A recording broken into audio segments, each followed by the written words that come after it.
But James, nothing bigger than what you reported first just moments ago, and that is the Sacramento Kings did not extend a qualifying offer to Donte DiVincenzo. And so I'll start with the most basic possible question. Why?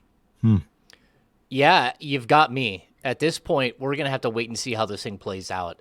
He had a $6.3 million qualifying offer, but with that came a massive cap hold of $14 million. And that $14 million cap hold basically would tie up just about everything the Kings have in free agency.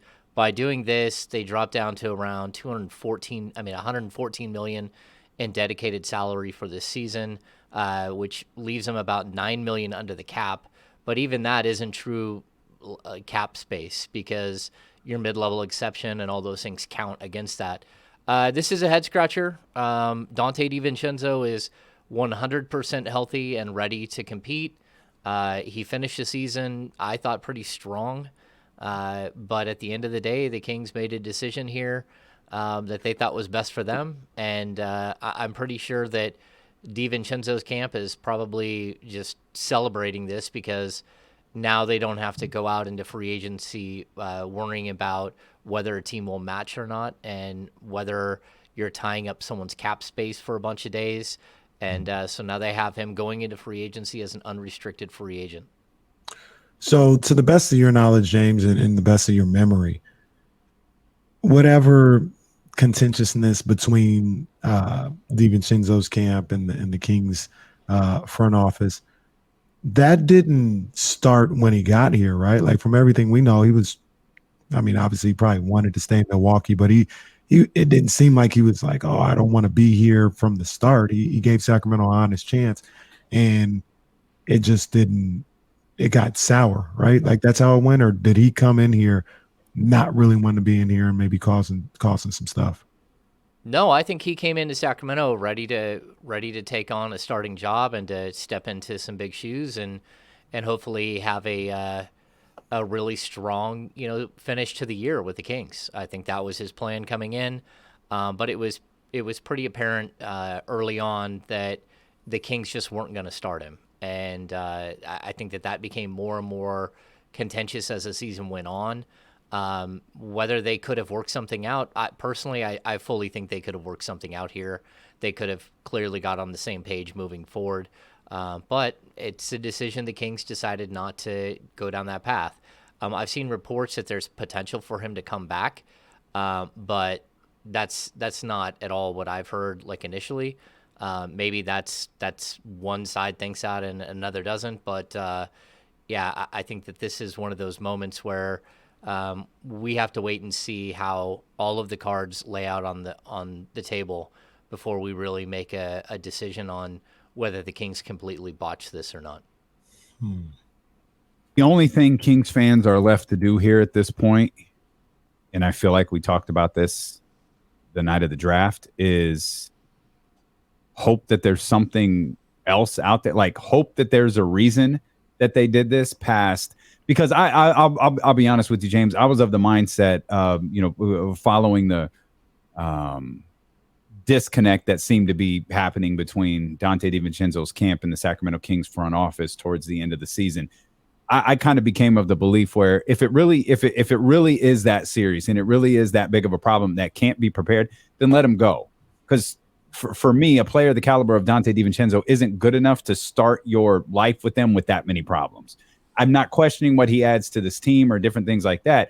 I don't think with a player like him, if he doesn't want to be here, okay, we just dealt with this with two other dudes. Like, we can't deal with it from you two. No, I get that. But at the end of the day, this is about asset management, right? Not matching on Bogdan Bogdanovic wasn't so much about Bogey or whether him and Buddy Hield could coexist or anything like that. It really did come down to asset management. Like, you could have done something, kept him, and then switched up and changed up your roster down the road.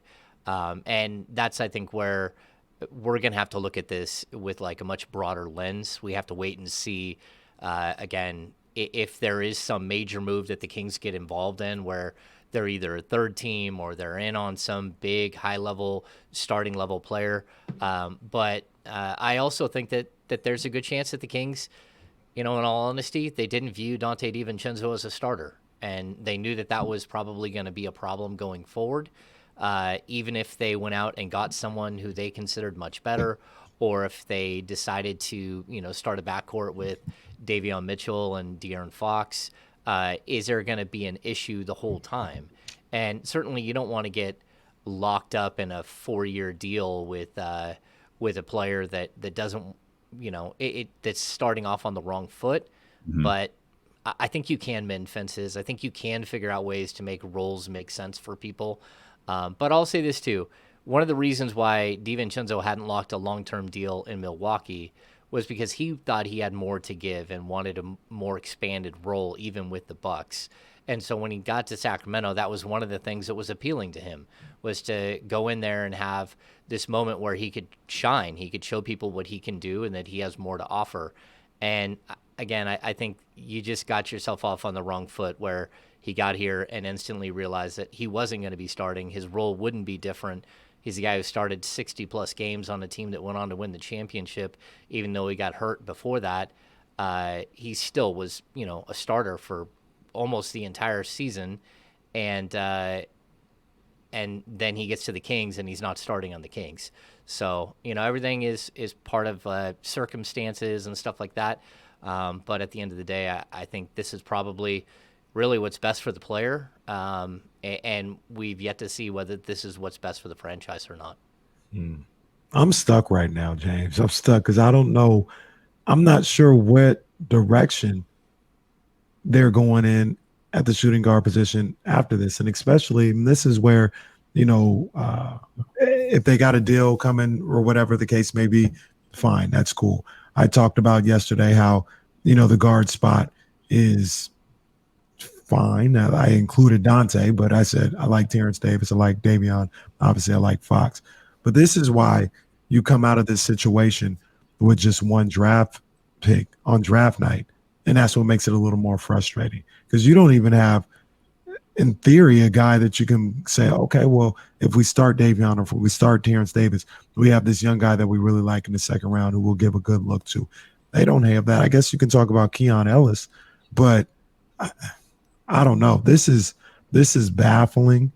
And part of me says you have to do this knowing you have something else lined up, not hoping you have something else lined up.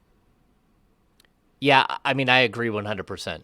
Like, you don't make this move unless you've got something that's sitting right there. And, there are reasons why you would need cap space. So, like, if you're going to get involved in a much larger deal where you're taking back, a normal NBA trade has to be within 125% one way or another, plus $100,000. So if you trade for a $20 million player, that means you can give up to $25.1 million or down to like $14.9 million, right? So there's this variable that you have. If you have cap space, you now can use that cap space as well. So you can fit that cap space into a monster trade, and then it's, again, 125% plus or minus, but that changes the calculus like tremendously when you can absorb a gigantic contract. Now, I don't know that that's what the Kings are going to do, but this seems like a move that precipitates another move, that we're going to see something else happening in the next 24 hours, the next 48 hours leading up to free agency that changes the way that this move looks. And real quick, Damon, let me ask you, James, what does this do for the cap situation? Yeah, so the cap went up to, I think it's $123.6 million today, which was a surprise. It went up from $122 million. From what I can read, the Kings are roughly right when you consider Keegan Murray's contract and that they just picked up Trey Lyles' contract.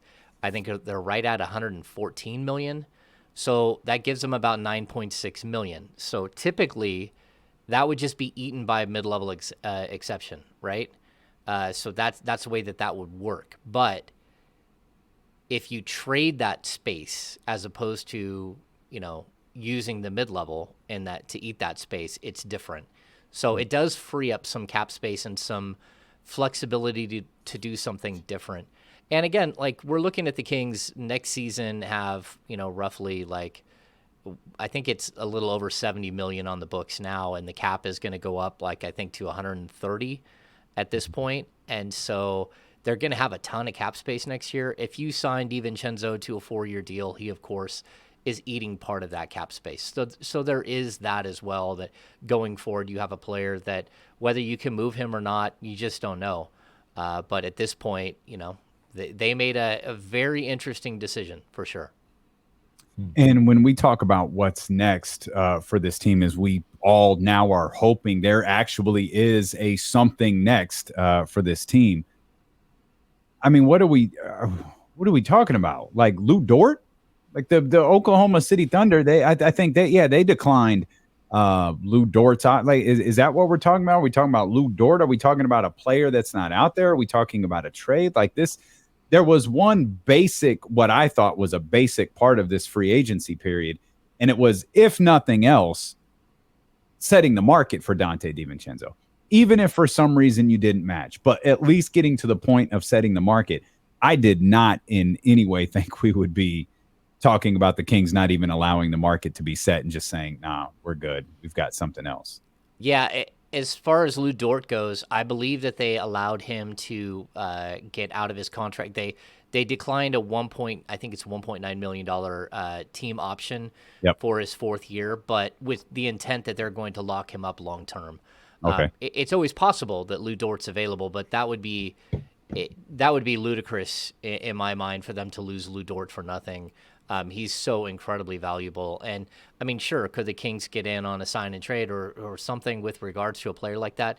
Sure. But, I think the other thing that we should look at, too, is that, if the Kings walked into this offseason and all they had was basically their mid-level and their biannual exception, well, DiVincenzo is kind of off to the side with that. So if he went and signed an offer sheet somewhere else, and say he got the mid-level somewhere else, if the Kings match that mid-level, that is not their mid-level. That is some other team's mid-level that they match because they have bird rights to him. And so they would still have their mid-level. They would still have their biannual. They would still have all of these other exceptions, their trade exceptions and stuff. They wouldn't have had to give up like pure cap space for him. I think it's an interesting decision. And again, we're going to keep coming back to this, but we have to figure out what it is that happens after this. Why would you do something like this? Because just for the pure asset management of it, it doesn't make a lot of sense. Are the Kings in a position now to a little more easily take on contract? So I'll just use it as an example. The Cam Reddish and Evan Fournier. Talk about Cam Reddish and Evan Fournier, and I say Fournier because he's a shooting guard. So if that was a deal that came, and he's expected to be tagged along with Cam Reddish here moving forward. Yeah, I think they're a package deal. So in a situation like that where the Knicks aren't looking to get contract back, they're trying to get rid of contract. Are the Kings players for those possible trades now, or does this not do anything for that?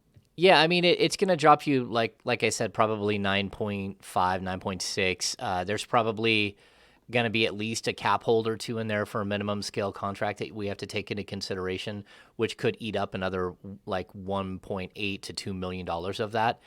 So I would put them more like probably around just sheer cap space that you can work with, somewhere around like $8 to $9 million. So that does mean that you could absorb a contract from somebody else. But again, when you do that, you kill your mid-level. Basically, you have to renounce the your rights to your mid-level. So it's a little confusing. There's so many moving pieces that happen here. But again, you can take back James. No, frozen. It was just me. James is frozen in time. The news it's been his internet is also angry at Adrian Wojnarowski's behavior today. Like an extra $9+ million. Yep, we're missing all of this, James. Every it saddens me that James is he's just powering through this. He's doing the wave test. Okay, we've got you back. And I'm going to be honest, James, you're probably going to have to start from scratch. You froze right there near the beginning. Oh, wow. Okay. Yeah. So anyway, it's very interesting. Like they could have cap space, and It's it's not. sabotaging your internet. We've established that Yeah, there we Adrian go. Yeah, sabotaging your internet. it's just bitter and angry. That's what it is. Yeah, I'm in a different spot today, and I'll just tell people because I like to be honest and upfront. I've been in quarantine for like since Saturday. So that's why we haven't had like the Kings Beat pod or anything else. That's why I wasn't on Monday. I've been under the weather with the COVID. Unfortunately, I tested positive on Saturday. And we were absolutely not expecting you today at all. But when you sent the text, I was pretty excited. And then obviously it's turned into a day we weren't really preparing for. So good to have you back. Yeah. Yeah, and of course that's why I'm in a different room. I'm still locked away. My wife won't let me out of the bedroom. I'm locked in here by myself, and I have been for since Saturday. Like I got back from the Keegan Murray's press conference and didn't I don't feel good.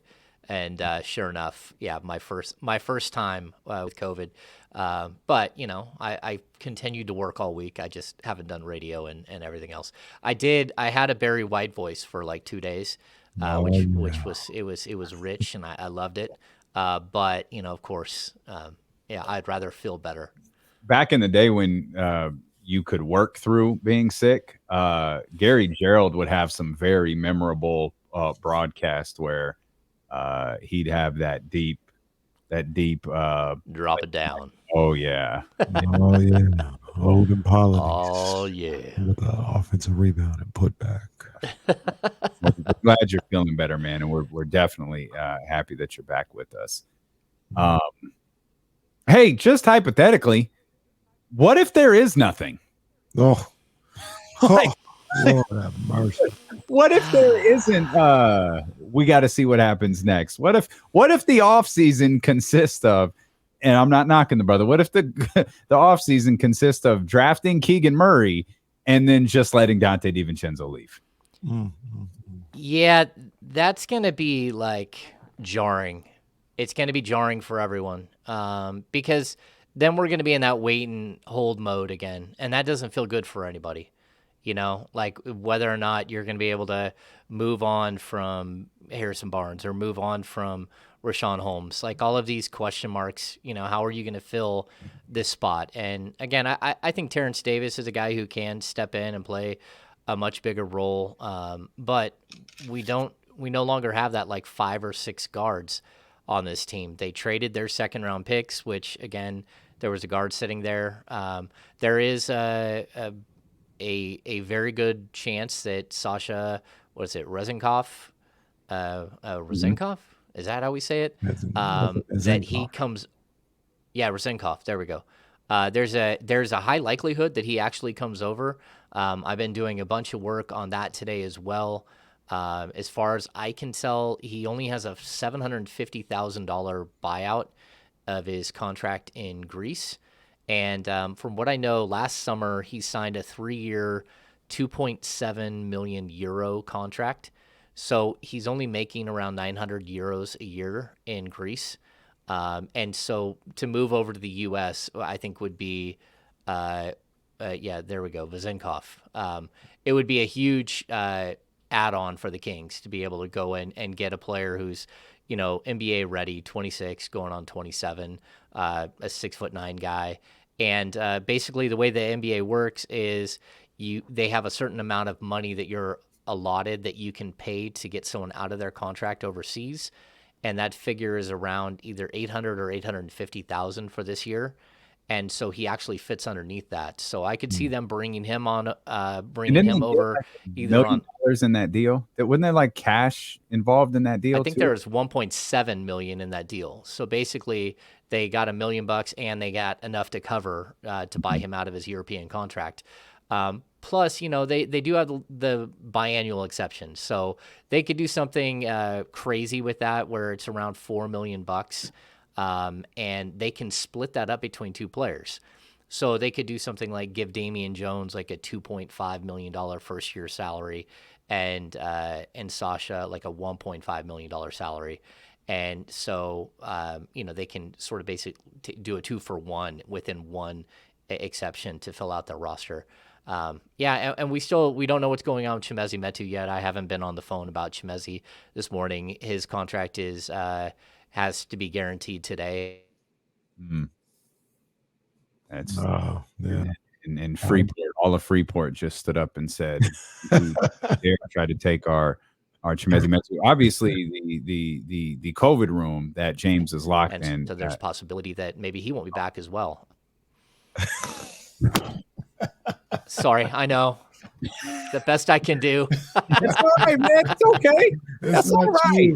That's what we do. We got this. We got this. But it's the last thing we heard was possibility that he may not be back too. Who were you talking about? Metu? Chimezie Metu. Yeah. Chimezie Metu. Yeah. There's a possibility, especially, when you're making up your roster. When we were there on Saturday, I had conversations with Wes and Monty, and some of the reason why they decided to trade their second round picks was because they were worried about a roster crunch and not having enough roster spaces for all of their stuff. So basically at this point, they were able to lock Neemias Queta up on a two-way qualifying offer, not a standard contract qualifying offer. So that's a big deal. They're filling up the roster spots pretty quick here. Okay. Well, look, I got some more work to do. You guys are stunned. I know. I am because it also seemed like, and this is just us thinking about things in the past, but it seemed as though Monty had his eye on Donte DiVincenzo for a while. Finally had him. He had control of whether or not he'd be able to bring him back, and he just relinquished all that and let him go. And I didn't see it coming. I really didn't. I didn't see it coming either. I got to be honest. Yeah, I'm sorry my internet's so bad today. Don't worry about it. Here's what we'll do. Why don't we do a quick reset? We'll step. Yeah. Do you want to come back, by the way? Okay. Let's do a quick reset. James will step out here a second. He'll reset all of the devices, and we'll come back. And there's one other thing that just dawned on me. Man, Monty wasn't lying when he said he really liked Keegan Murray, because wasn't one of the Jaden Ivey conversations how crowded that backcourt would be if you drafted him instead of a player who plays in the 3-4 spot? Yep. Woo. Yep. Boy, Monty, brother, I hope there's a next, because, man, what a week you've had. I hope there's a next. We'll talk more with James Ham. He's doing the reset over at his house. We'll come back. We'll keep you updated. There's movement. There's things happening. We mentioned Danilo Gallinari is headed to the San Antonio Spurs along with 3 picks. I had those picks. Atlanta making moves out here. Yeah, Atlanta went out and got DeJounte Murray. It was like 3 first-round picks. I had them in front of me, and I have 6 swap, I think, too. So I will. I'll also do a reset, and we'll come back. James Ham will be with us. We'll talk a lot more about the Kings and react to everything going on in the NBA as D'Lo and KC return on ESPN 1320. Might be. We'll be right back.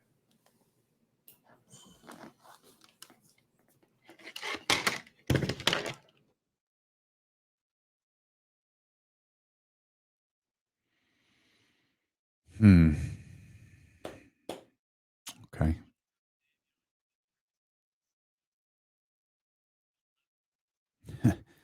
Yeah, it's that's something. The Hornets pick is 1 through 16. Thank you for that, securing the Bagley. Appreciate that. Thank you. I knew Atlanta was. I knew one of Charlotte's picks was involved in there somehow. Good stuff. Thanks, Bags. It's good stuff. Let's bring Hammer back in here. There we go. Hammer in 4K, man. Love it. Yo. Love it. 4K. All right, we're right now. No, you look great. You look great. Sweet. Oh man, that's interesting. I wonder how many deals, like, because this is just so glaring that free agency has been going on for weeks. I wonder how many deals like Dante's people are aware of. And it just took to Monty, like, you're not going to match this. You can't match this. You wouldn't want to match this. I don't know. I'd still do push comes to shove, and go ahead. Let's see those offers come flying in. Weird. I'm surprised because you can rescind an offer at any time. So like you have plenty of time to actually take back a qualifying offer unless he accepts a qualifying offer, and then his cap hold of 14 million goes back down to 6.3. And I don't think that there was any way he was going to just accept a qualifying offer. So it's just like, it says, like, everything about this tells me that there's something else happening. Mm-hmm. But what is it? Because we keep thinking this and then it doesn't happen. Mm-hmm. And so, again, we just went through the draft where everything said that they were going to trade the pick, and they didn't, so I would like to figure out what they're going to do here. I mean, I think that there might be some other starting level 2 that they like better, and that makes sense. Maybe they're doing right by him. There's also a possibility that they like somebody that his agency is repping, and whether it's this year or down the road, they may make a move on that player and want to have some sort of good graces. But yeah. Oh, that's tough. That's tough. Like, I'm fine with that if you had someone to fill that position. We'll talk about this when we go back on the radio, but yeah, like, at least at this moment, like, is Terence Davis the starting 2? It's either that or it's De'Aaron Fox with Davion starting at the 1. Or Davion at the 1, and De'Aaron at the 1 and Davion at the 2. Mm-hmm. I mean, that's a really small backcourt, though. Yeah. Interesting, man. Pretty stunning. Thank you, Monty, for this bit of news to carry the rest of the day. Holy crap. Yeah, I mean, again, I haven't got anywhere with the Chimezie Metu situation. Yeah, I saw you tweet Keith about that. I'm glad you brought that up. I was going to ask you about it. So it is today. Like, today, we have to know something today on Chimezie. Yeah, that's what he said. That's what Keith said. That's one of those things where certain guys get specifics of contracts where other people don't. So, if you're after the news is broke and all the craziness has happened, guys like Eric Pincus, guys like Keith Smith, they go in and they're able to extract that information. Sorry, James, we're coming back right here. Hang on. Okay.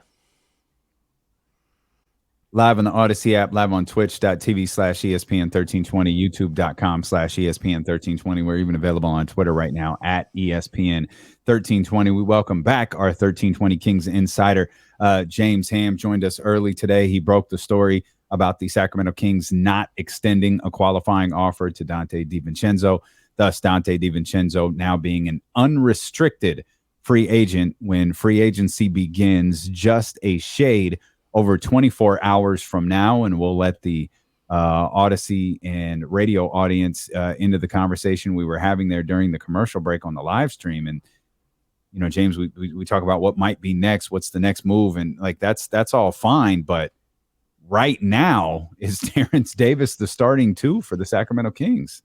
Yeah, I don't know. I mean, it's a good question. I mean, it's Terence Davis or it's Davion or it's De'Aaron Fox. We went from having like 5 or 6 guards. We forget they do have Justin Holiday. So maybe Justin Holiday is just a de facto starter again. I thoroughly wrote off Justin Holiday yesterday. This is some great timing, Monty McNair. Like, my God, man. I literally wrote him off yesterday. You wrote him off, yeah. Yeah, that's interesting. I don't know. There are players out there that can fill this spot. I just did, I think, 10 guards that the Kings could look at in free agency. I did 12 forwards. But you don't have a ton of cap space and a ton of exceptions to go out and do all of these things. So it becomes a little bit complicated. And you do need to rebalance this roster, and you do need to figure things out. I guess at the end of the day, as of right now, you have Harrison Barnes at your 3. You got Keegan Murray at your 4 with Trey Lyles backing him up. You've got Alex Len and Sabonis at the center position with Kata on a, Kata's there as well. You've got Fox and Davion and Terence Davis in the backcourt with Justin Holiday. I think that's pretty much it. Like the Rashawn's still here. What's that? Rashawn is here. Oh, and Rashawn Holmes. Yeah. So Rashawn Holmes is there as well. So they still have a whole bunch of centers. That's 4 centers. Wow. Yeah. Jeez. Imagine that. 4 centers in a league that doesn't value centers at all. Yeah. So it's interesting. They do need to balance the roster majorly. They still need more talent. This roster is not talented enough, and losing DiVincenzo, whether you love his game or not, he's still a talented player. He did actually increase your talent base on the roster. I think it is interesting, like where we're at, because we just don't know where they can go here. How are they going to build this thing out? We were texting about it last night. Gary Payton number 2. Yeah, see, I love GP2. Like, I think, again, he's 29 years old, and he's got to get paid. He's never made any money in the league at all. In his career, he's made, I think it's less than $4 million total. And to me, he looks a lot like the Garrett Temple situation when the Kings went out and got Garrett Temple on a 3-year, $24 million contract. And they were able to bring him in and, get a couple of good years out of him. And I think if you look at what Gary Payton brings, he reminds me so much of Tony Allen as well. He's just a chaotic force at the 2, and he can slide over. He can play some 3. He can shoot the 3 ball. He's super athletic. It's going to be great off cuts and stuff like that. And there's a tie with Mike Brown. The problem is that the Golden State Warriors are going to want to retain him. But at this point, they're so far over the luxury tax and repeat offenders and all that stuff. They're paying like $7 for every dollar they spend. So if you're going to give him like an $8 million contract, and the Warriors are like, okay, well, we've got to match that and give him $8 million, they're going to pay more like $56 million for that per season. Right. And that's a lot of money to spend. I mean, are you really willing to give him like what amounts to 150 or 163-year deal, like 160 million to have Gary Payton on your roster? So yeah, I really like him. I think he would work. There are some guys like was it Bruce Brown from? Yeah, you had a lot of names. I'm gonna be honest. I love your work. I ignored a lot of this because I was like, why would they sign another guard, especially some of the guys like this when Donte is going to be priority number 1. Now I've got to revisit this whole piece that you wrote. I spent 2 days on the forwards one, but now we got to go back to this 10 guards piece that you wrote a couple of days ago. Yeah. I mean, I think it was there's a bunch of guards there, and guys, some of them that they know, There are players that will come available, but I also think the Kings are really working the trade market. And so I expect them to have a plan here in place to go out and get a starting level shooting guard right now. I have heard rumor that they were in on what I was told was a frontline starter. And it was someone from outside the organization and but said, hey, look, I've heard the Kings are in on, I don't know who it is, but a frontline starter. Whether that's a small forward, a power forward, a shooting guard, whatever it is, I'm not sure. But, you have to close the deal and go get one of those guys at this point, or you're in a bunch of trouble. Because, again, we talked about this last week. People get upset with me when I just say, hey, the roster's not good enough. It's just not good enough. And, I'm not going to sugarcoat it, and I'm not going to lie to you and tell you, oh, well, there's a chance. No, I'm telling you, no, there's not a chance. The roster's not good enough, and you didn't get better today. Now, it could help you down the road, but you did not get better today by losing Donte DiVincenzo as well. And to be honest with you, when I was the guy who is a little more optimistic about this roster at the end of the season, and even as late as yesterday, not saying this guy is Michael Jordan, but a lot of that had to do with Donte DiVincenzo, or some of it did. I liked his fit with this team. I like what he would bring to the table. And now that you don't have him, I'm looking at the roster even more sideways. So I think Monty McNair is a smart guy. I think he's an intelligent guy. I think he sees the same things that James sees, that I see. And I think he's got something up his sleeve. Maybe is it fair to say I'm hoping he does? I mean, there's nothing to believe in his past that he's got something up his sleeve and he's going to execute it. I guess I'm hoping more than anything. Yeah, I mean, I guess you're right. You gotta put some blind faith in him here. He was very clear that they plan on being extremely aggressive, and like I've got to take him at his word. But it takes two to tango. You know, if you want to go out and get players, you got to give up something. Sometimes you can get a deal that makes sense for another team, but if you're going to go out and make a deal, then you could fix this thing potentially. But until he actually makes another Sabonis-like addition, we just have to kind of like wait in the wings and say, okay, well, let's see what you got. I think this is a huge moment for him because he isn't under contract next season. After this next season, he's got to build a winner right now, and it's not easy to build a winner on the fly. It's not easy to get past the Kings' history of 16 straight losing seasons. Like, there's a lot weighing down on him at this point. But again, I think today his job got a little bit harder unless he finds a way to add the talent that we keep saying they have to add. Seems like a good time to revisit my love for Kevin Huerter. Yeah. I mean, I don't know. Atlanta is obviously in a deal-making mood. I'm sure there's not that difficult of a pathway there, especially with DeJounte Murray coming into Atlanta. But maybe that's something that Monty has already explored. I would think that he would have. I don't know if I don't know if Huerter has ever come up in conversations with Monty McNair or ever been linked to the Sacramento Kings before. But he's a player I've always liked, and he's a player that we talked a lot about during draft time. Yeah, everything I've heard out of Atlanta, like leading up to the draft, was that both Huerter and John Collins were available because they've got themselves in a bunch of cap issue. They're in cap hell, and their cap hell just got worse.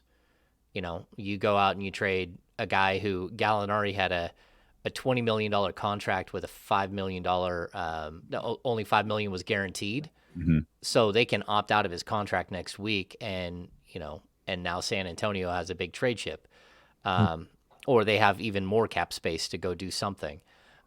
So I think it's interesting what we're seeing and here, though. Donte, by the way, is like 16 million, and that's what Murray's at. Yeah, I think that's what DeJounte Murray's at.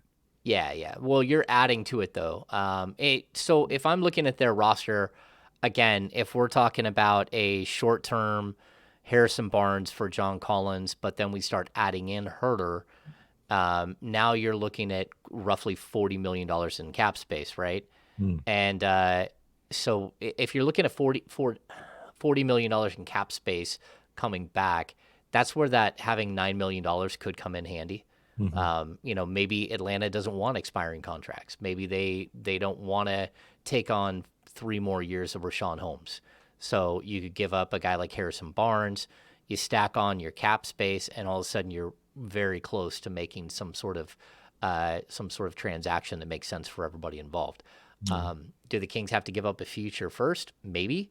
But again, like letting someone off the hook out of, trading what is John Collins for Harrison Barnes is taking on, I think it's roughly $80 million in contract. I mean, that's a lot of money to take on. Mm-hmm. If you're the Kings. And again, if you're taking on a 4-year, $65 million contract, that's a lot of money to take on. Let me stay with that possible deal right there, just on a sidebar question. I've heard people talking about this, and when they talk about it, they say, Keegan Murray, you can slide him over to the 3 pretty easily. I'm got to be honest, I'm not seeing that. I'm just not seeing it. I'm not saying it can't happen. I'm just looking through my lens. I'm trying to clear my glasses and wipe them off. And I still don't see it when I clear my glasses. Is that something that they possibly think they could do with Keegan Murray? Is like have him not just some minutes at the three, start as your three? I'm not seeing it. I asked him point blank on Saturday, are you a 3 or are you a 4 at the NBA level? And he said, I can play both. You know, like I can do either. And so I'm like, okay, I've got to see it to believe it as well. You know, that's where, again, if you were going to do something like somehow you get a John Collins, that is where I look at, you know, a player like Gary Payton, and he makes so much sense because his ability to slow everything down before it gets into the paint actually means a lot. So if you can have a guy who's not just disruptive, but actually a like incredible defender, it would take a lot of pressure off guys like Collins, guys like Keegan Murray as he gets like into the league, guys like De'Aaron Fox, guys like Sabonis, all of those people. It would help all of them for sure. You are listening to D'Lo and Casey on ESPN 1320, KIFM West Sacramento, KRXQ, HD2 Sacramento, and Odyssey Station, and driven by Lasher's Elk Grove Dodge. You are listening to 1320 Kings insider James Ham, who broke the story. The Sacramento Kings will not extend a qualifying offer to Donte DiVincenzo. Donte DiVincenzo is now an unrestricted free agent, and it seems pretty clear Donte DiVincenzo's brief time with the Sacramento Kings is over. We have tried to figure out the whys. We have tried to figure out the what's next. You mentioned John Collins there a minute ago. That's just a name that's not going to go quietly until he is finally traded from Atlanta.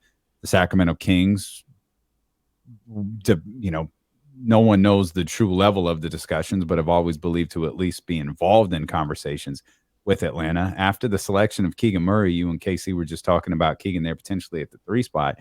Does it realistically still make sense to make him a trade target? I think so. I mean, he's a really good player. I think you figure it out. I mean, no matter what, you need three really good forwards at the NBA level. You need length. You need shooting. Those guys can do that. They're both very athletic. John Collins is actually a better defender than people give him credit for. He's a guy that can block a shot a game, maybe 1.2 in a good situation. Same thing with Keegan. He can block a shot, maybe 1.2 in a good situation. If you start accumulating guys that are long and athletic, you guys are going to have to accept their roles. So if you're starting, if you're coming off the bench, whatever it is, you're going to have to figure it out. I'll also point out that this franchise over the last, 4 or 5 years, like De'Aaron Fox didn't start as a rookie. Marvin Bagley didn't start as a rookie. Halliburton didn't start as a rookie. Davion didn't start as a rookie. So that doesn't mean that Keegan Murray is just going to walk in the door and start. It's possible, but he's got a lot to prove still that he's ready to be an NBA starter. Just because he'll be 22 before the season starts, and he's an older sophomore coming into the league. He still just played 2 years in college. So you're going to have to figure this out, right? You're going to have to make sure he's ready, put him in a position to succeed. I think that's the biggest deal. It's not that I think, that he can't handle it. It's that you want to put him in a situation where his confidence is high, where he's starting to play well, he's starting to build on something and not taking steps back all the time. A couple of shooting guards that are going on in my head that could possibly be fits, and I want to know what you've got to say about them. We'll start with Lonnie Walker. Doesn't look like he's going to be back with the Spurs. And a name that I'm not crazy about just because he doesn't seem to be able to stay healthy is Gary Harris. What do you think about both those guys possibly coming in? Yeah, see, I like Gary Harris a lot. Gary Harris is, 27 going on 28. He is a guy who at one point was known as a really good defender. He's a good shooter. He's a good scorer, not just a good shooter. He's torched the Kings a couple of times in the past, which I guess I could say that about like 30 different players. A long list, yeah. Yeah, it's when TJ McConnell's on the list, there's a problem. So I like Gary Harris a lot, and if he's a guy that I would kind of say, hey, look, he is a starter. He can walk in the door and he can hold down the fort. Whether he can stay healthy is another question, but he certainly has proven to be an NBA starter. When it comes to Lonnie Walker, I'm just not sold. He's young, he's athletic, but the San Antonio Spurs, who literally have been the gold standard in the NBA for the last 40-something years, 45 years, they just decided I think they extended the qualifying offer to him, but most people think he will not be back in San Antonio unless he just accepts the qualifying offer, which is always a possibility. They're just trying to exact a pound of flesh from somebody for trading for Lonnie Walker, it sounds like. But I'm just not convinced that he's a front line or even really an NBA starter. He hasn't proven it, and the Spurs gave him plenty of opportunity and just the light bulb never went off. I keep searching through rosters trying to figure out if there's a name that we're not thinking about talking about that maybe not necessarily is a conversation in free agency, but is a conversation as a trade target. And I can't find one. I thought you said it perfectly just a moment ago. I feel like Monty McNair's job just got so much harder. And again, I also want to be fair to what we've said all day. Free agency for us starts tomorrow at 3. It's pretty clear free agency for the National Basketball Association has been going on for a while. Hopefully that's true for Monty McNair as well, and he has a feel for some of the things that are going on around the league. But I think lower of Donte, and I don't think lowly of Donte DiVincenzo. I think lower of Donte DiVincenzo than a lot of people do. But I'm also willing to acknowledge I don't know who you're going to bring in that's going to be better than him. And that's tough for Monty to not even get to the point of market setting or nothing like that. That's tough. It's just a hell of a stance to take here on the eve of free agency. Yeah, I would say that better.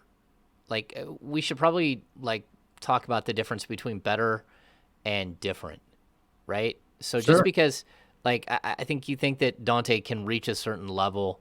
Number one, he's never reached that level. So while I think he's a good player, he still, I think the idea of Donte DiVincenzo is probably higher than what the actual reality of Donte DiVincenzo is. We established he was trending up before he got hurt in Milwaukee. He was starting to trend up, and you saw things going, and then he gets injured. And my question mark that Milwaukee was just willing to move on. Yeah, I mean, when I looked at him when the first trade happened and then fell apart, right, when they traded him for Bogdanovic, I thought he was just a younger, slightly more athletic version of Bogdanovic. Maybe a little bit better defender. Not quite as good a shooter, but probably close. He hasn't had that sort of impact. The injury set him back greatly. It was a catastrophic ankle injury. But I still look at him and I think, okay, I like what he does, but is he a natural fit next to De'Aaron Fox? Is the erratic 35% shooting from 3? Sometimes he's shooting 40, sometimes he's shooting 25. Just depends on the night. De'Aaron's used to that.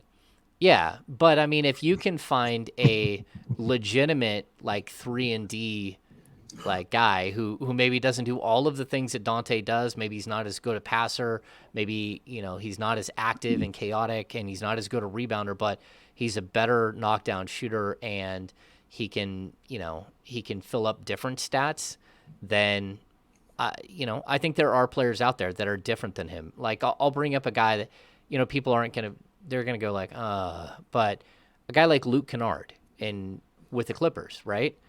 I mean, Luke Kennard just led the league in 3-point shooting.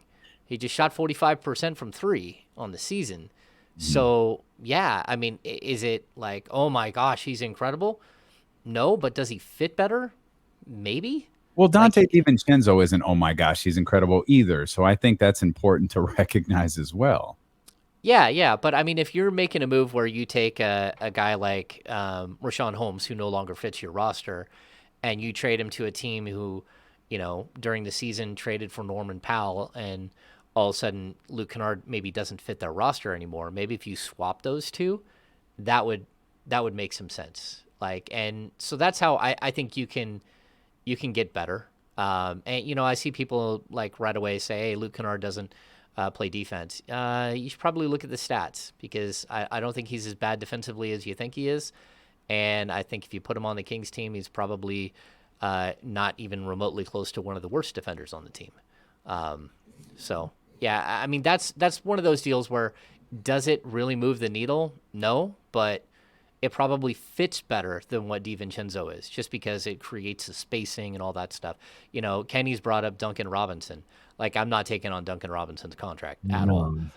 But, I mean, you could understand, like, that type of player, that just knockdown three-point shooter at the 2, could actually be an impactful situation. It could be an impactful player and maybe just be a better fit for the Kings. Another guy that, when we talk about all this, about, the 2-guard spot, what we're going to do here, we talked about earlier, we overlook Mo Harkless. Do we overlook Terence Davis, or are we properly looking at Terence Davis? Is there a possibility that he could be the starting 2-guard and would be a good starting 2-guard with De'Aaron Fox next to him? And I asked that, James, too, because he can shoot the basketball. He can score on all 3 levels. And I think he's a better defender than maybe he's given credit for. And I'd like to see him playing with Mike Brown and see what Mike Brown could do with him. I don't know if it's at the starter level or what, but I mean, is that a possibility that they look at Terence Davis and be like, hey, we've got it covered between Terence Davis, Davion Mitchell, and De'Aaron Fox, and we'll look to put our resources elsewhere?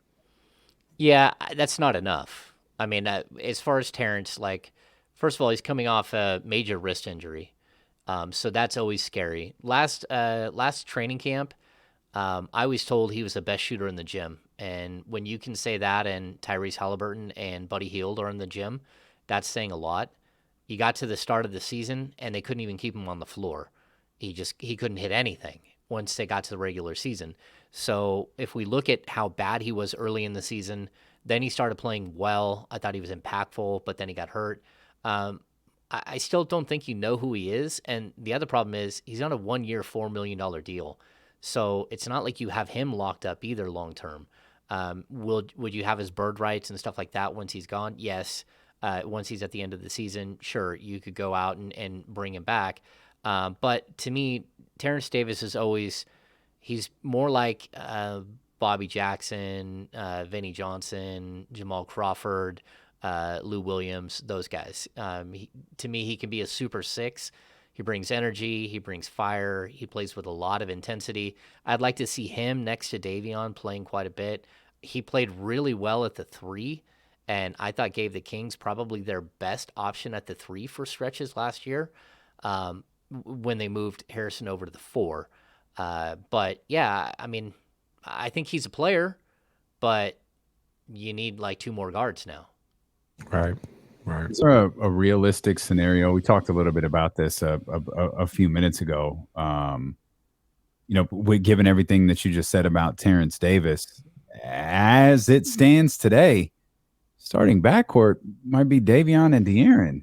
You can label one the 1 and one the 2 if you want to, but given everything that you just said about Terence Davis, which I think we're a little higher on Terence Davis than you are, but man, it's De'Aaron and Davion.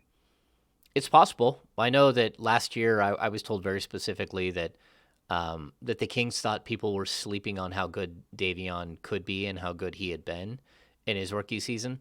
He played really well at the end of the year when he was given the ball, but it's in a position where he's never going to be in.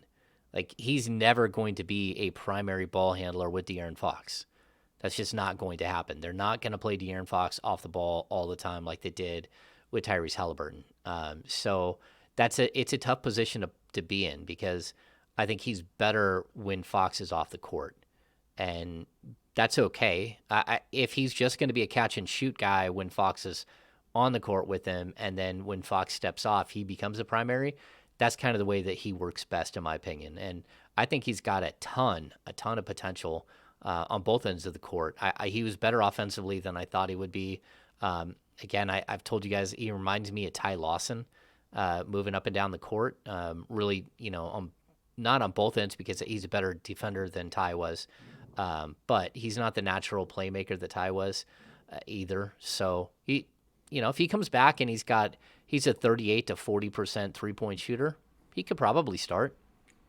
Yeah, I don't think anyone is sleeping on how good Davion Mitchell can be. I think one thing Kenny and I have talked about, we talked about this last season, the most important thing for Davion, because no one questions whether he's working, no one questions whether he's in the gym, and I don't know that anybody even questions whether he's going to be better this upcoming season. I think we all believe that he is. I think the most important thing for Davion in this organization is that Mike Brown out the gate knows exactly what he wants to do with him. Yeah. But, you really do have to mix and match, because just because you think something will work on paper and you run through it and practice a bunch and you think it works. I mean, think back to last season where we walked into the year and all they had was 6 different versions of a 3-guard set. And by game 12, you realize that none of them worked and it was a disaster. And part of that was because the grouping wasn't working, but also because Terence Davis got off to a bad start. Some of it was because Rashawn Holmes isn't a natural passer, and neither is Harrison Barnes. We found out pretty quickly. So, I think if you're walking into the season thinking that these are my 2 guards, but they haven't played massive minutes together to show you that that's the case, that's a little risky. Do you think they'd be too small in the backcourt with Davion or Fox? Or because that's a concern of mine, but I think Davion is physical enough and strong enough to play a little bigger than what the stat sheet says he is. He's 6 foot or whatever the case may be. I think if you matched him up against a regular shooting guard, he'd be physical enough and quick enough to not get overpowered by a lot of those guys. Do you think that's a concern with him and Fox in the backcourt if they were starters? And they maybe need a little more size at that 2-guard spot? Yeah, I'm going to go back to what Roland Beach, who used to be the Kings director of stats, told me. He said against the top 30 scorers in the league, De'Aaron Fox was second in the best field goal percentage against. He's against star players, he's a lockdown defender. If De'Aaron Fox can be that player all the time, or at least 75% of the time, then I think you can play him and Davion together. If he can't be, then no, you're in trouble.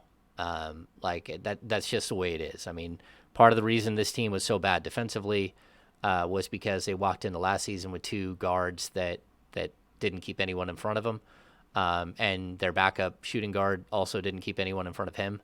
And so it just put so much pressure on everyone else to perform.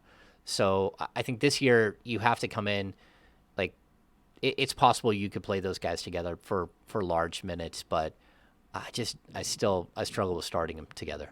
And real quick, Dave, that's the thing that gets me more so. That's what I look at more so when you have guys. I know a lot of people are looking at, size and all this other stuff. This ain't 1993. The shooting guard ain't going to take Davion into the post and try and post him up like that. That's not the deal. I think what's more important in the league today is being able to defend and keep a guy in front of you, because there's a lot of one-on-one. There is a lot of pick and rolls and switches and things of that nature. And a lot of this stuff is happening on the perimeter. So if you have a guy like Davion Mitchell and De'Aaron Fox when he's engaged, and those 2 guys are able to move their feet and keep guys in front of you, I feel like that outweighs, if a guy has 2 or 3 inches on him and, might go in the post on him. They don't play like that no more. It's about being able to keep guys in front of you. I think the concern is that there are guys that are 7 inches taller than Davion, like Luka Doncic, who he has to go up against and that Fox has to go up against. And they have, very little chance to fully slow them down just because he can shoot over the top. And there are more and more of those guys in the league now that are just, bigger guards, bigger ball handler guys that your guards are going to have to pick up. And so you might be onto something, but I'd also say this: the league is nothing but switching on defense, and so if you're always going to get a mismatch, that's a problem. And, if they can get a guy who can shoot over the top of Davion or De'Aaron every single time, there's nothing you can do. We saw teams pick apart the Kings last season. I don't know if it's fair because that was just such a bad defensive team. Just like the year before was just such a horrific defensive team. So I don't know that it's fully fair to put any weight on any one of those players. But collectively as a whole, they were just bad. I'd like to see, again, I'm okay seeing 15 to 20 minutes a night of Davion and De'Aaron Fox on the court together, because that's kind of the way it's going to go. Davion averaged almost 28 minutes a game last year as a rookie. He's going to play a lot, and so is De'Aaron. But you got to have the other pieces in place. And as of right now, I think they're at least 2 guards away from really having this thing set up. I think your better versus different conversation was certainly interesting, especially when you think about, regardless of what you think about, Davion from a defensive perspective, he's good. And we talk about Mike Brown players. It sure felt like Donte DiVincenzo was a Mike Brown guy. Mike Brown's gonna have a field day with Davion, with Donte DiVincenzo. These are guys that are just going to fit and work. Now you talk about that better versus different. Man, even if you get a potentially better offensive player or that shooter perhaps to play alongside of De'Aaron Fox, you're probably sacrificing defense. You're not going to find, a guy who can play pretty good on both sides of the ball. And I just feel like it just creates more headache for Mike Brown for a already really big headache he has in fixing the historically worst defense in the history of mankind. I think I read that stamp from Will Z once. Yeah. The thing is too, if you look at last season, they walked into the year with 5 guards and all of them were so different. That's one thing that stood out. Again, you had De'Aaron Fox, who's a speedster who can break anyone down off the dribble. You got Davion Mitchell, who's a lockdown defender. You got Buddy Hield, who's an elite 3-point shooter. You got Tyrese Halliburton, who is a wizard with the ball and setting people up. And then you have Terence Davis, who just plays with so much force, attacks the rim, again, a Bobby Jackson type scorer. You had a little bit of everything. And then we quickly learned that you probably needed 3 guys that could give you a little bit of everything and not 5 guys, because you can't fit all 5 on the court all the time. That's where I think at this point, get the right guy, try to find the right guy to put next to Fox. Because that's, to me, it's such a crucial position. And that's where I would start looking for guys who I think fit better long-term. I would start looking at a Gary Payton. I would start looking at Gary Harris. Because to me, those guys are starting level. There's been talk in the past about maybe the Kings are on the table with Oladipo, because Oladipo clearly wants to go out and try to rebuild his value. I don't know that I really believe any of that.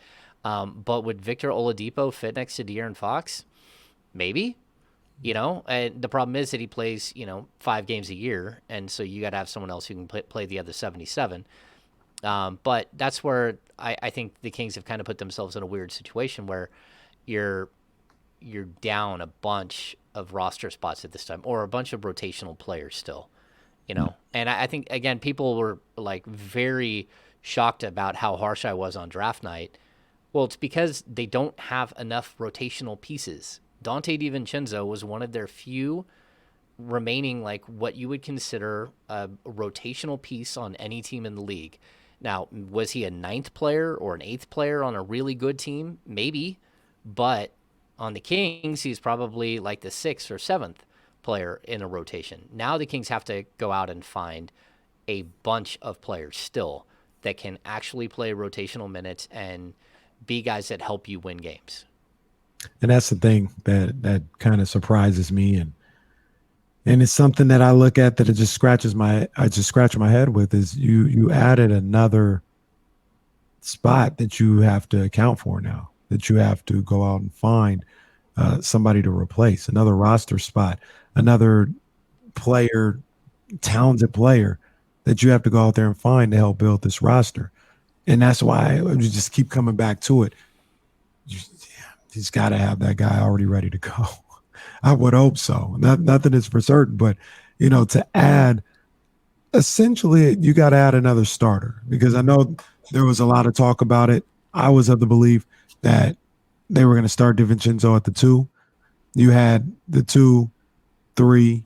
You had all the positions at the starting level really at least accounted for. If you wanted to improve from that, sure. But you had all your starters kind of lined up, and now you just added a big hole at the 2 guard spot. Got to think they got something lined up. Got to. Yeah, I mean, I think the next 48 hours, 72 hours are going to be like incredibly interesting to watch.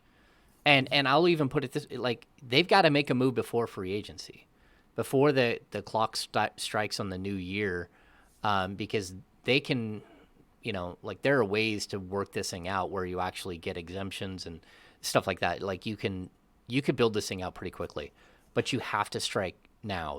They're like being timid, waiting around, that stuff. It just being passive. Go ahead and say it, James. Being passive.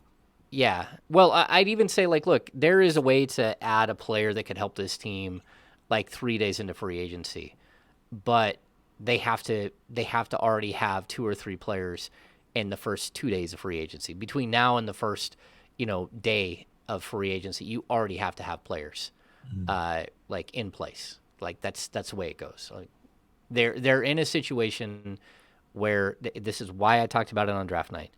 It was an opportunity to add multiple rotational pieces. They didn't do it, but now they even now have an additional multiple, like, they've added to how many rotational pieces they need. So again, like we talked about it, like Malcolm Brogdon could still be moved. He's a guy that was supposed to be moved before the deadline, but now you've cleared up some space where maybe Malcolm Brogdon makes some sense now, where maybe he didn't make sense a week ago. Getting deja vu. Yeah. Starting to feel like last Thursday all over again. Yes. No, I totally agree. They're in a position, though, where if this is what you got, start printing your 17s already. Oh, my gosh. Yeah. Banner 17. Are we going to beat the Celtics to 18? 18 straight misses. It sure does feel like it. The race for 18. It's the Kings versus the Celtics. Yeah. How you feeling? You strong? You good to go? Yeah, I can push through. You want to go 20 more? You all right? Yeah, I'll push through. Yeah. Okay. I've got my people are asking. I've got iced tea, not moonshine, and then I've got water with some hydrating stuff in it. Have you drank moonshine before? Better question. Have you made your own moonshine? No. Okay. No, I'm not. I don't craft beers. I'm not a craft beer guy. No, I don't have like something in my basement. I like that show. You ever seen that show where they make the alcohol? I think they make moonshine. I think I've seen one of the many shows, but yeah. You stumbled across some weird ones, buddy. I haven't seen that. Yeah. I thought it was like the Travel Channel or something. Documentary on the Bongo Rock band. Yeah. But you're out here talking about moonshine. I'm in hydration mode for sure. Well, you might need to learn how to make some moonshine if tomorrow doesn't go well for the Kings. We'll come back and we'll continue to talk about what the Sacramento Kings not picking up Donte DiVincenzo's qualifying offer, not extending Donte DiVincenzo's qualifying offer means. We want to talk a little bit about Neemias Queta as well. You had some news on him earlier. We've got all that coming up. It's Either One KC return here on ESPN 1320. Moonshine and red Gatorade. I don't even want to know how you know that. Oh, I've been known to drink purple Gatorade with vodka. Okay. Who are you, Miles Bridges? Yeah. Well, big tankers. They definitely don't have vodka. It's a little more dangerous than vodka. Yeah, it's a little more iffy. Nothing wrong with mixing alcohol with a little hydrator. Absolutely not. Got some McQueen and cranberry juice. What it always is. It's the McQueen and vitamin water. It's like, mom, it's called balance. You got something that dehydrates you and something that rehydrates you away. Balance, baby. No, it's not moonshine. Come on. The hammer splash. I like it. The hammer splash. Purple Gatorade vodka. I may call it purple drink. There's a possibility. Purple drink. Yeah. That's good stuff. Drink. Yep. Oh man. People are wild up in here. I'm sure everyone's doing thumbs up. Yes, please hit the thumbs up. There's the like button, guys. Nearly 700 people. Well, not 700 people on the overall stream. Let's see, there's 644 on YouTube. Yeah, let's get those. Let's hit the thumbs up, man. Those go a long, long way. Let's try to get to 300. Chris Watkins just posted a very interesting video of me as Kata beating the crap out of some tennis balls. I don't know if this is a reaction drill or what he's doing. This is fantastic. Yeah, there's practice today. And of course, I could not. No. No. They finally let you guys in. He couldn't even get there. So for those who don't know, James still you mentioned this at the top for those just tuning in. James he's still locked up. The wife won't let him out. No, he won't let him out. He is locked in his room.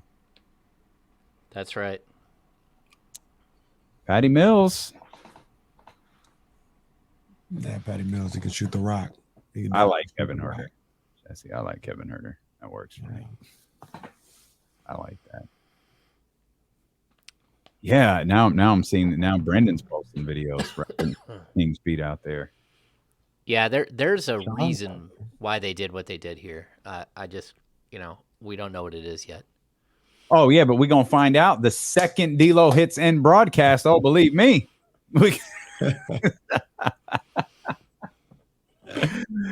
Oh, man. Goodness gracious. Sometimes I wish I could tell you everything that we know. Yeah. Oh, man. Yeah, yeah. There's some conversations to be had. Yeah, I'm doing the math and again, I think if they were able to pull off a trade today that actually got registered, then they could still get to a point where they can, if they use their functional cap space before the new season begins, then they can get back to a point where they have their MLE. But as of right now, they don't have their MLE. Their MLE, they do have their MLE, but they don't have cap space. You have one or the other. So you can renounce your MLE and just use your cap space. But if you're at 9.6 versus 10 point whatever, that doesn't work. If you trade now and take back contracts and contracts out, then you could actually get to free agency at or above the cap and have your MLE back. Does that all make sense? Yeah. Yes, we're coming back. Yeah, I might ask you to repeat that.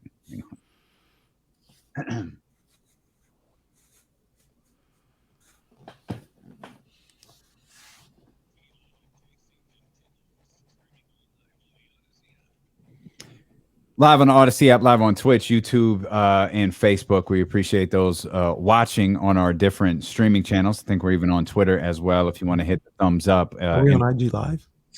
We're not on IG Live. That was a failed experiment that I'm going to blame on you. That was just some random thing that you did, and it failed miserably. But I've already thought of ways that we could make it better.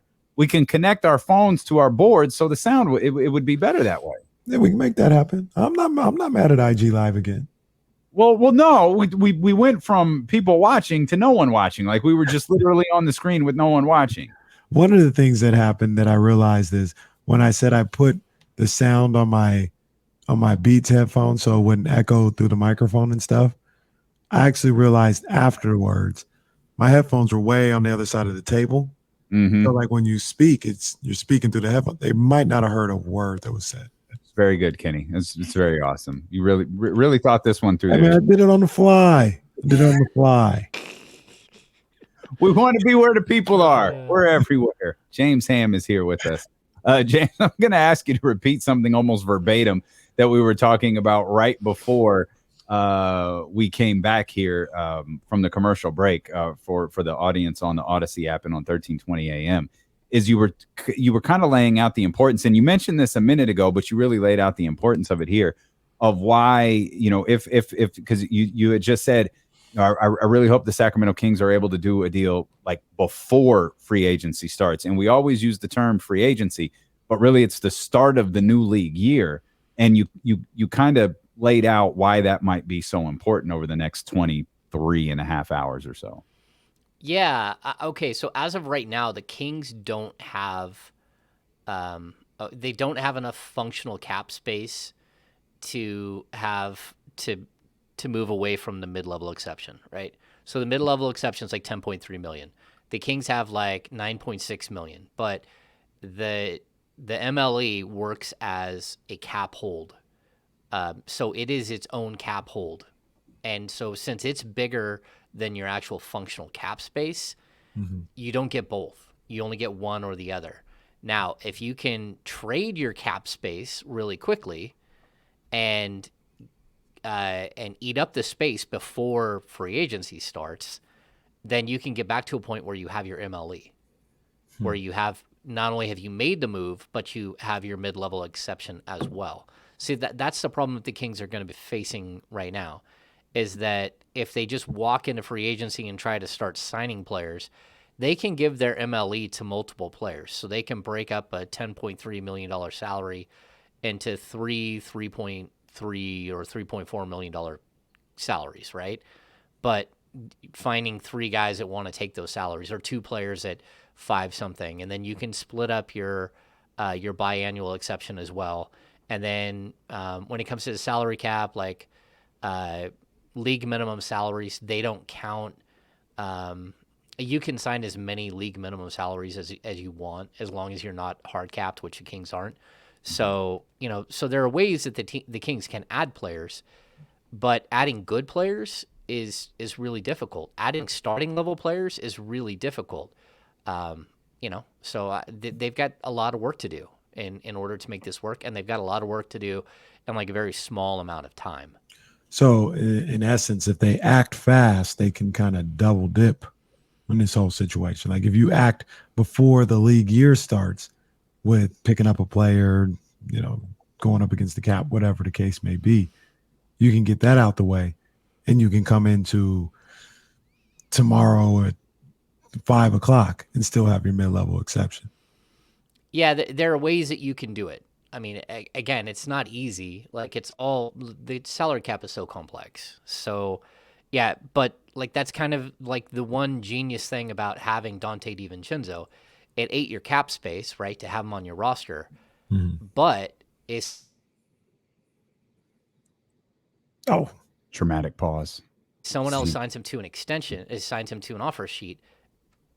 Did it? Oh, okay. So with Donte, like if someone now you threw me off. If someone else signs into an offer sheet and you match the offer sheet, well, you still have your MLE. Just because they extended, like if they had extended their MLE, you still have yours. So basically, you have the ability to get two of those types of players, that quality of player. So yeah, it's, you know, it's a weird day. And again, I think that there's a reason why we're seeing this happen this way. We just don't see it yet.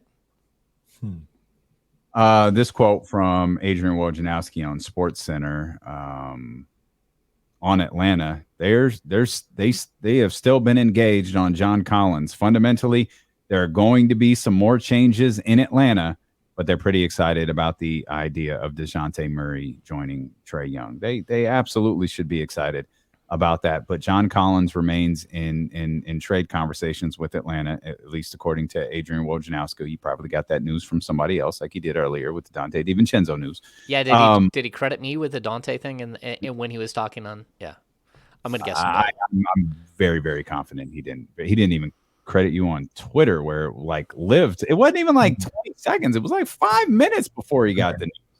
Yeah, I was offended for you by that. By the way, that bothered me.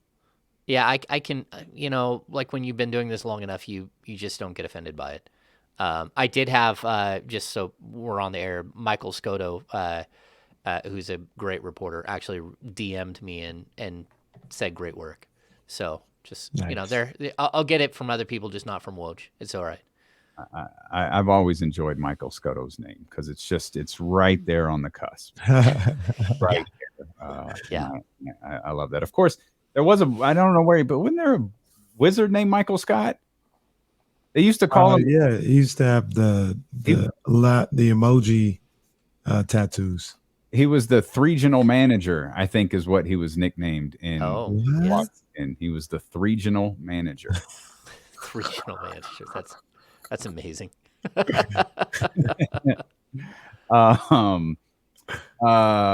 were we going? The complexities of the new year. Okay, yeah. So I guess that's what we're watching. Just more potential deals. I think I like the idea of Kevin Horter more than I like the idea of John Collins. But if there's a way to make it work, I understand the. Gosh, man, I need both. It almost feels like urgency at this point. Well, the transit. It almost feels like urgency at this point to figure out what you're going to do with Harrison. You got to do something because I feel like we've done a good job of laying this out. Like the importance of trading Harrison now is like it. If all things break right for the Sacramento Kings, it creates a really difficult, and that's a big if at this point. If all things break right for the Sacramento Kings, creates a really difficult scenario in February if Harrison's still on the roster. No, I think it does. I mean, that's what. And look, I'll say this. I don't know how many times I've said this. Like Harrison Barnes, him being part of your organization is such a good thing. He's a good man. He works his tail off. He takes care of his body better than any player that I've seen at the pro level outside of maybe Vince Carter. He understands that. He teaches that to young players.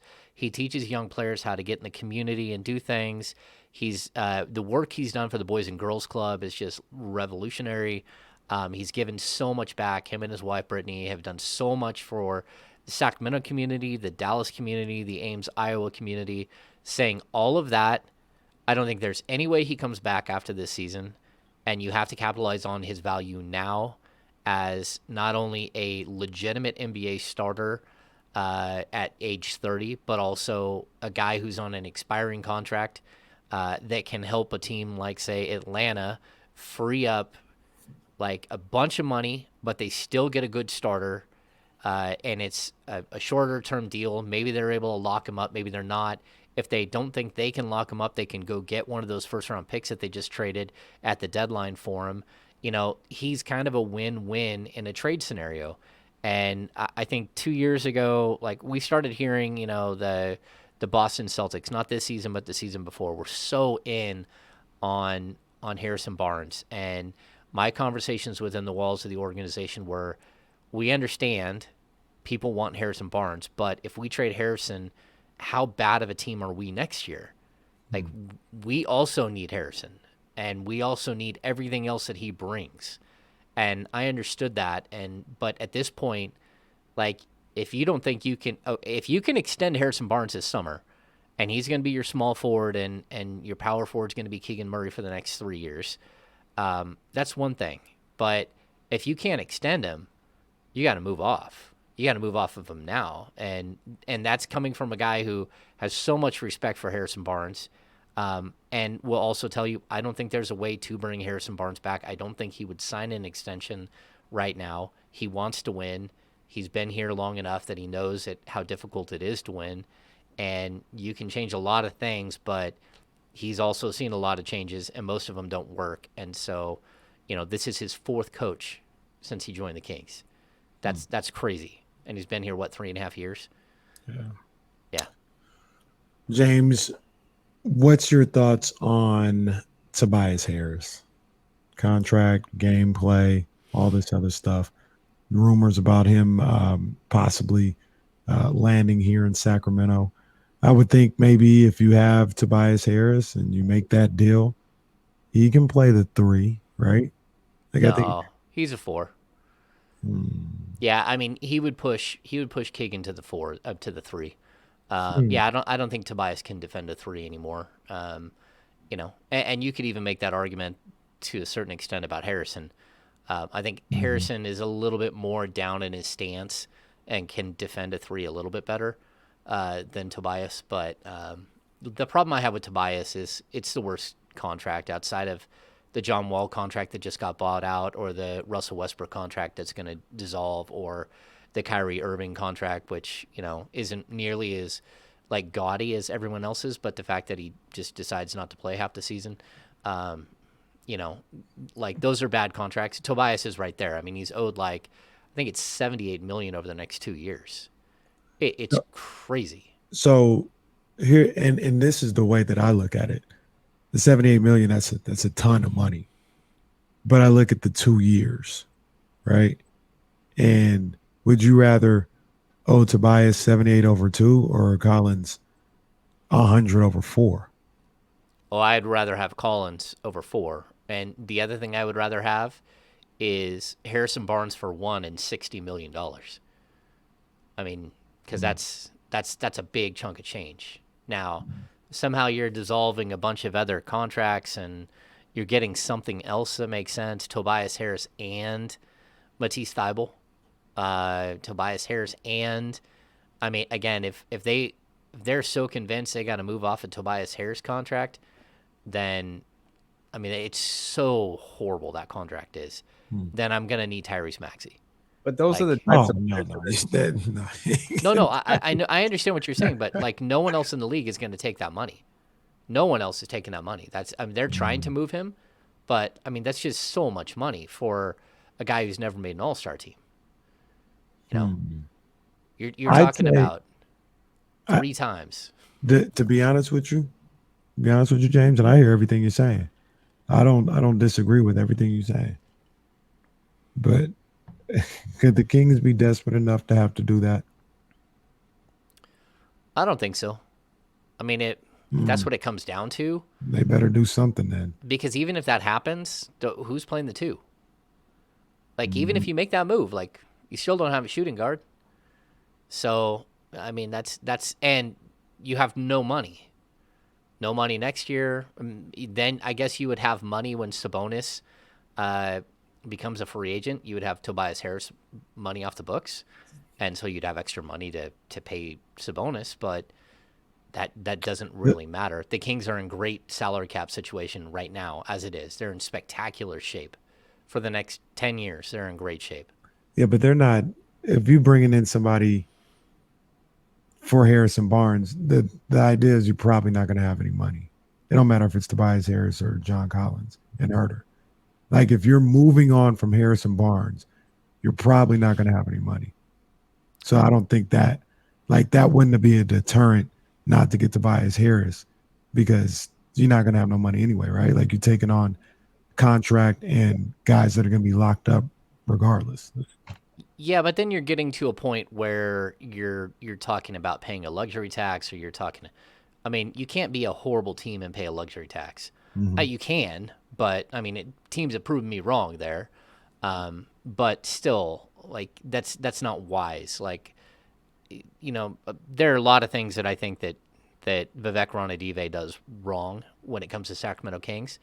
He still pays. They have so much more in dedicated salary.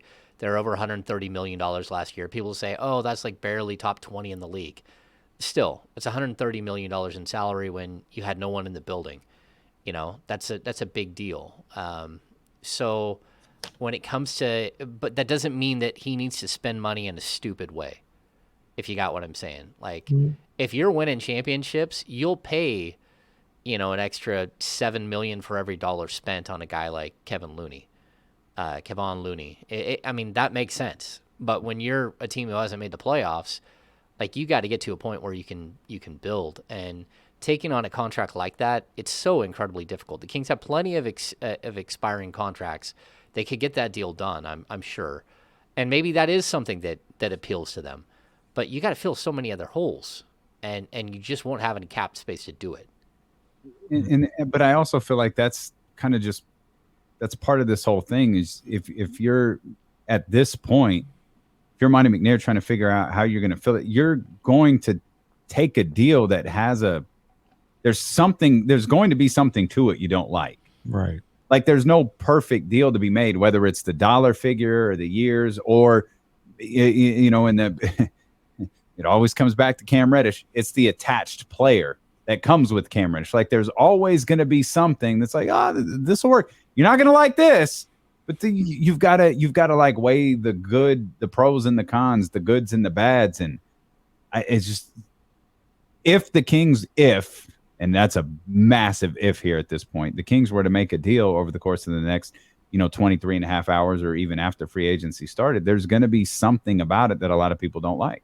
Mm-hmm. Oh, totally. I mean, that's, again, let's just go back to the other deal that we're talking about. If we're talking about taking on, basically it's $167 million between Kevin Huerter and John Collins. If somehow we're able to get both of them, it's $167 million. Mm-hmm. That's a ton of money.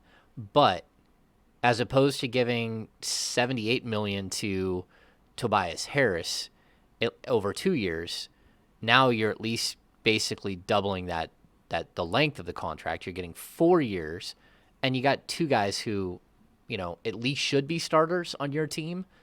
Or at least be starters. I mean, yeah, or at least Herter's your first guy off the bench. Like it just depends on who else you had. But like in the standard situation right now, if the Kings were to go get Collins and Herter, they would fully start.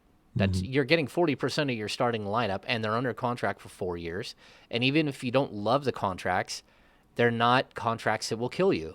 They're not gaudy, like horrific contracts. Even John Collins is more like Buddy Hield's contract was, although it's not a declining scale. But Kevin Huerter, his eventually goes up to like 18, 19 million, but it's when the salary cap is 145 or 150 million bucks. So that contract, it goes up, but so does the cap this whole time. I mean, the cap just went up 11%, and the most Huerter's numbers can go up every year is 8%. So. Yeah, but when we're talking about, that's clearly the better deal. I mean, that's clearly what you would rather do, for sure. I guess my thing was just always like, if I'm Monty McNair, and I'm the Kings, I'm not. If I got Sabonis or Fox, I'm not penny pinching. I'm not like, well, I can't take on this money because we'll be close to the luxury tax next year. Man, what are you doing then? What are we doing out here? Within reason. I've got you within reason. But, again, I'm not taking on Tobias Harris for Harrison Barnes when, like, they're on the same level of players. And one of them makes $60 million over the next 2 years. Yeah, I agree. I'm just saying $60 million more, sorry. They back themselves into a corner, I feel like, where they, all right, don't do nothing for the rest of the summer and see what happens. You know what I mean? Like you may have backed yourself into a corner where you have to at the very least look at that or not do anything. I guess. I mean, yeah. And that's their fault, like in my opinion, for putting themselves in this situation where you got to possibly even consider or look at a Tobias Harris contract. But is that a deal for the sake of making a deal? Like, does that legitimately make them better? I think Tobias certainly is a deal just to make a deal. Yeah, I'm not convinced it makes you better. I mean, it buys you another year, but that year is so expensive, and it costs you the ability to go out and do something. Uh-oh. I ain't even going to say nothing because then he's going to say I threw him off. So I'm just going to sit here quietly until James returns. Something else. And no one. I came back. And I'm back. Quietly till James came back. I wasn't going to interrupt him this time. So sit here quietly. It's Woj sabotaging the internet, man. That's what it is. Damn it, Woj. Great job today, Hammer. Great job today, man. Well, Thanks, it'll guys. be an interesting it'll be an interesting 23 hours or so. That's for sure. And it'll be an interesting start to the day. I don't know. I mean, there's going to be news. I don't know that there's going to be movement. I'm sure we're going to get tweets about We'll definitely get a 3 o'clock tweet about guys like Devin Booker, Nikola Jokic, Bradley Beal. I think those will be 3 o'clock tweets. There might be a few other out there that we haven't talked about. I just don't know that there's going to be a ton of movement. I think we're going to see a lot of guys staying with their current teams. But our eyes will be on the Sacramento Kings. We'll be here to break it all down and to discuss it. We'll be following everything that James Ham tweets here, and we hope that you'll be with us 12 to 4 tomorrow. Lock in. Make sure you go follow the Kings Beat. Make sure you go catch up on 10 free agent guard options for the Sacramento Kings. That piece of business has become extremely valuable over the course of the last couple of hours. Again, that's over at thekingsbeat.com. James, glad you're feeling a little bit better, buddy.